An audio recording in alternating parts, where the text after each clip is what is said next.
Rolex, the name is a synonym for success, for prestige, for an almost mythical level of perfection.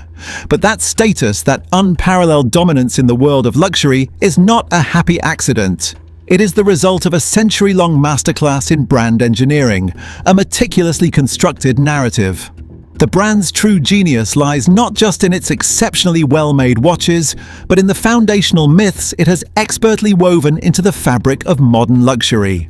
Today we are not just looking at watches, we are peeling back the layers of carefully polished fiction. We are dissecting the 5 core myths that Rolex, through active marketing and strategic silence, wants you to believe. If you appreciate cutting through the marketing fluff to get to the truth, like this video, subscribe to Opulent Oasis and hit the notification bell so you never miss a dose of reality. We begin with number 5, the myth of the silent crown. The image Rolex projects is one of quiet, dignified confidence. The brand is famously secretive, rarely granting interviews or opening its factories.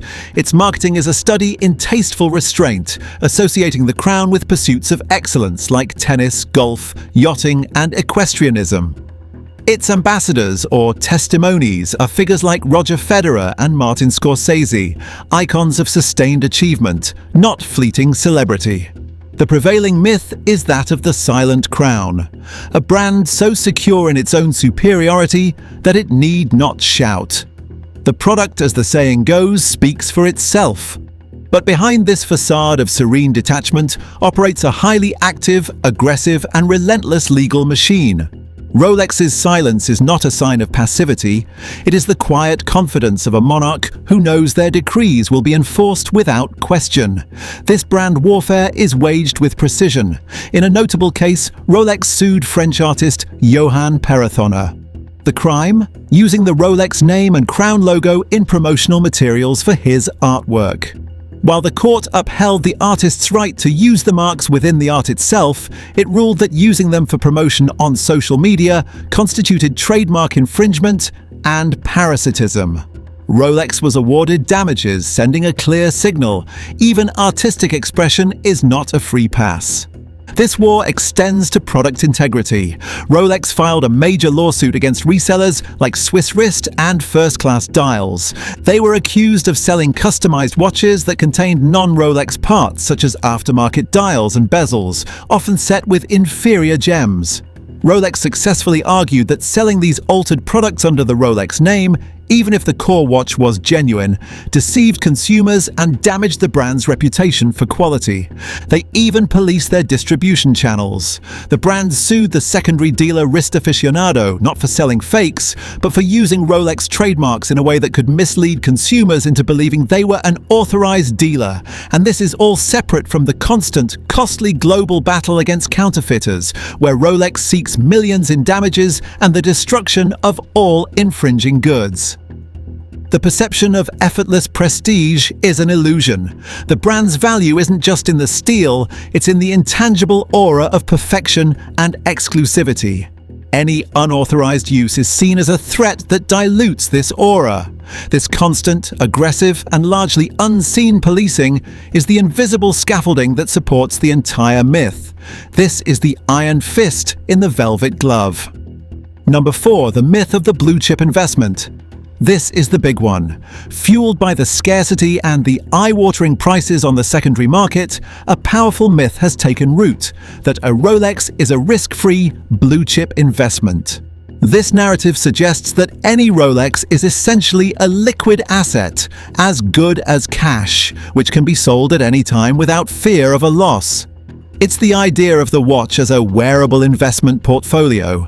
This is a dangerous oversimplification of a complex and volatile market. First, not all models are created equal. The investment potential is highly dependent on the specific watch. Historically, the strongest performers are the stainless steel professional or sports models like the Submariner, the GMT Master II, and especially the Daytona. Conversely, many classic models, particularly those in two-tone or solid precious metals, may have a much flatter performance curve and can even depreciate after purchase, just like most other luxury goods. Second, the secondary market is not a one-way street. The period from 2020 to early 2022 saw an unprecedented speculative bubble.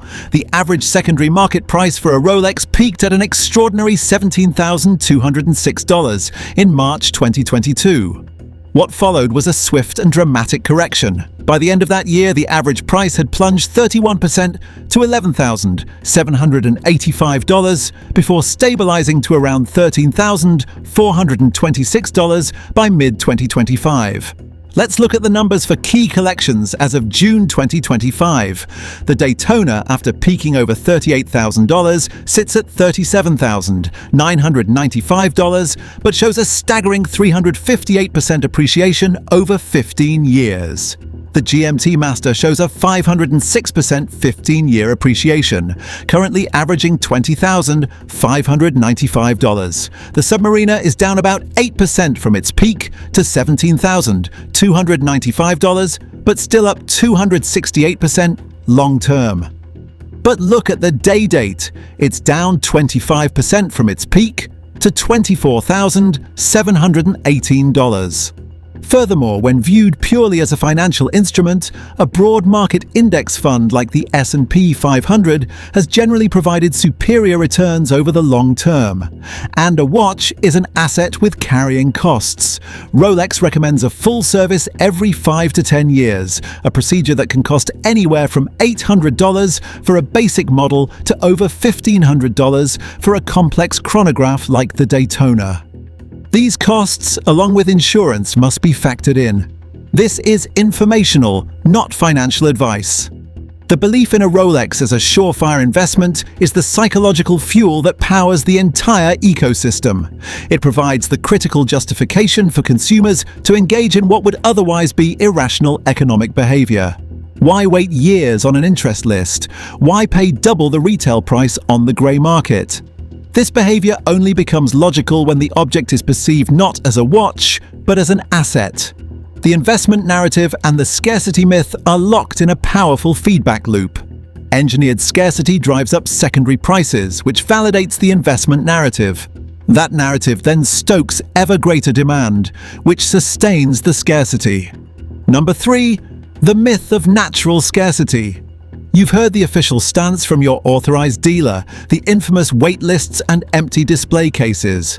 The story is one of helpless frustration in the face of overwhelming demand. Rolex, they claim, is an unfortunate victim of its own success.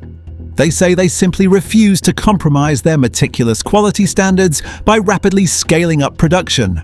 This official narrative begins to fray when examined against the brand's production capabilities. Rolex is estimated to produce between 800,000 and 1.25 million watches annually. This figure is fundamentally incompatible with the image of a small artisanal workshop.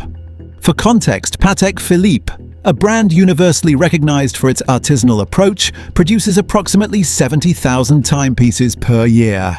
This comparison reframes Rolex not as a large workshop, but as a formidable industrial manufacturer. The scarcity is not uniform across the catalogue, it is engineered.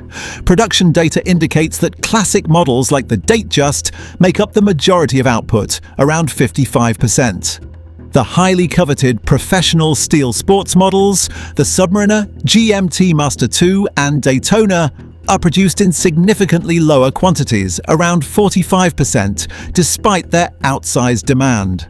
This points not to an inability to produce, but to a deliberate decision to throttle the supply of its most desirable products. And that waitlist? It is a myth. It is not a democratic first-come, first-served queue.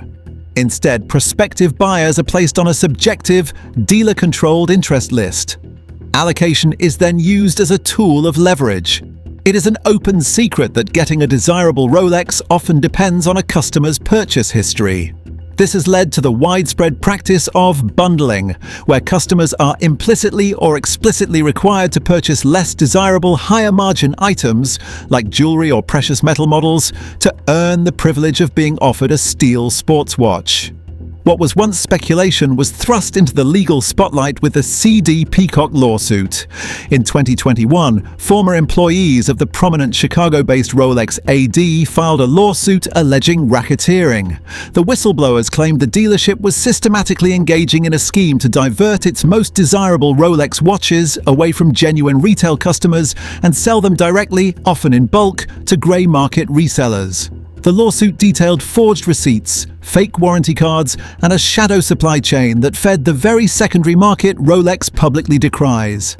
This reveals the truth. The existence of a thriving grey market is not a bug in the Rolex system. It is a core, albeit unstated, feature of its marketing strategy. Rolex has engineered a masterful system of plausible deniability. It allows them to reap the benefits of the grey market's hype-building function while publicly condemning its practices. Those staggering premiums, like a $16,900 premium over retail for a Daytona, serve a vital purpose. They generate endless free media coverage and powerfully reinforce the investment myth. This dynamic functions as a multi-billion-dollar self-funding marketing engine that costs Rolex nothing to operate. The lie is not that Rolex watches are in high demand. The lie is the narrative that Rolex and its dealers are passive victims of that demand, rather than its chief architects. Number 2. The myth of unrivaled innovation. Rolex has masterfully positioned itself in the public consciousness as the primary innovator of the modern wristwatch. Its brand story is built on a foundation of pioneering firsts.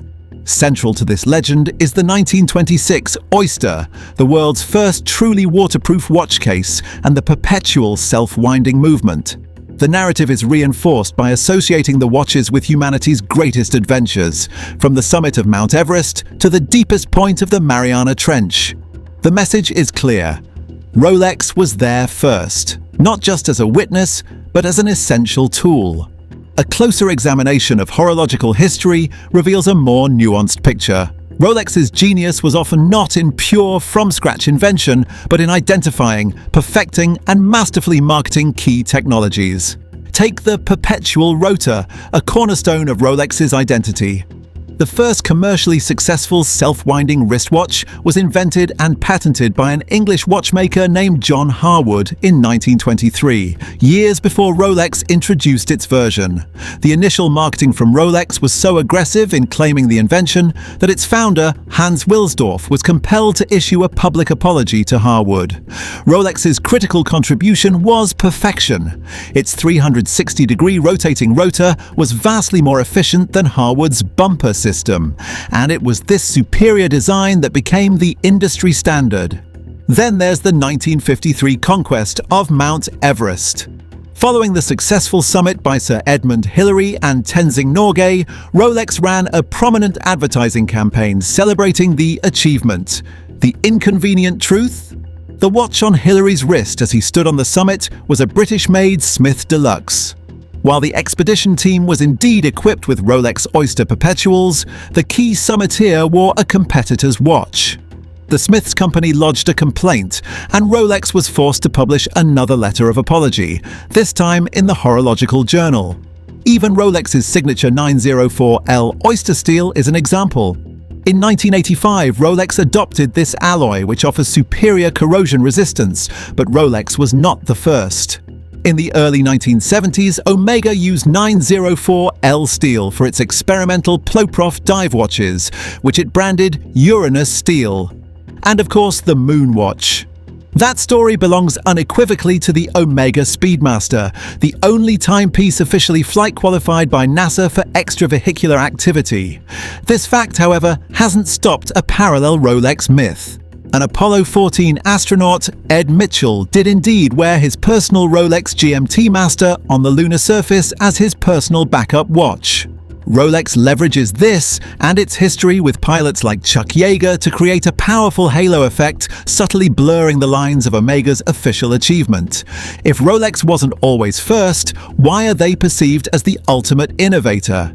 Because Hans Wilsdorf understood that a compelling story sells better than a dry technical specification.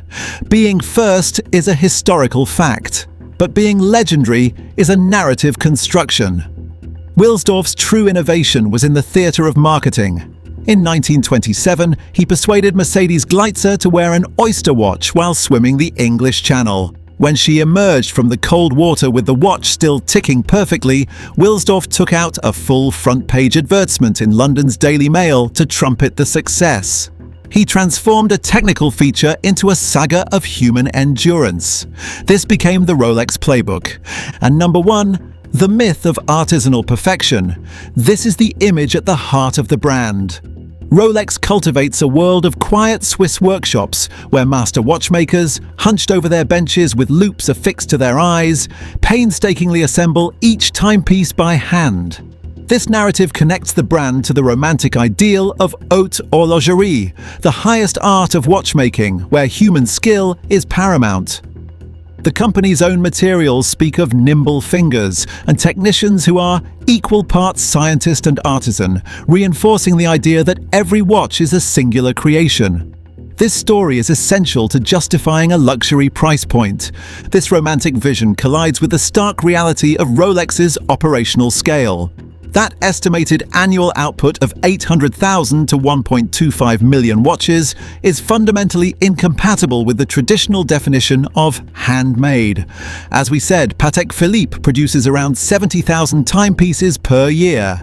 This immediately reframes Rolex not as a large workshop, but as a formidable industrial manufacturer. The truth is that Rolex operates on a sophisticated hybrid model, a near-perfected symbiosis of machine precision and human skill, spread across its 4 main production sites in Switzerland.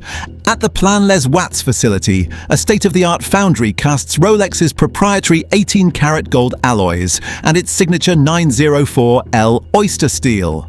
Automated machinery then handles the initial forming and machining of cases and bracelets, as well as the preliminary stages of polishing. But the most critical and intricate tasks remain firmly in human hands. At the Bayonne facility, the heart of the watch, the movement, is assembled entirely by hand. Highly skilled watchmakers meticulously piece together the hundreds of tiny, delicate components that form a Rolex caliber. Similarly, at the Cherbourg site, the setting of precious gems and the application of hour markers to the dial are performed by hand. The final assembly of the watch, marrying the movement, dial, and hands within the case, is also a manual process, ensuring a human touch at the most crucial stages. The handmade myth serves as more than just a romantic simplification. It is a strategic misdirection. It cleverly obscures what is perhaps Rolex's greatest and most formidable achievement: the perfection of industrialized luxury. The cultural cachet of the term handmade is immense, providing an immediate justification for the luxury price tag. Yet, Rolex's true competitive advantage lies not in mimicking a small traditional atelier, but in operating as an industrial titan with the exacting quality control of one. By focusing the public narrative on the artisans and their nimble fingers, Rolex masterfully distracts from its unparalleled supremacy in robotics, metallurgy, logistics, and vertical integration. The myth allows Rolex to have it both ways. It captures the romantic allure of traditional craftsmanship while simultaneously wielding the market-dominating power of industrial supremacy. The reality, achieving Swiss-level precision and quality control across 1 million units a year, is a far more profound and impressive business accomplishment than simply being handmade. So, what have we learned? To debunk these myths is not to diminish the product. A Rolex watch remains a marvel of industrial engineering, a robust, reliable, and exceptionally well-finished timepiece. The purpose of this analysis is to reframe the source of the brand's power. The true story of Rolex is a triumph of industrialized luxury, achieving near-perfect quality control at a scale competitors can only dream of. It is a masterclass in narrative perfection, transforming technical advancements into legendary tales of human achievement. It is a case study in engineered scarcity, creating a self-perpetuating cycle of desire and investment psychology. And it is a testament to the power of iron-fisted brand management, where a facade of silent confidence conceals a relentless campaign to control every facet of its public image. Ultimately, understanding the architecture of the Rolex mythos allows for a deeper appreciation of the brand. The crown's greatest creation is not a watch, it is the legend of Rolex itself. Now that you know how the machine works, does it make you respect the brand more for its strategic brilliance or less for its marketing myths? Let me know in the comments.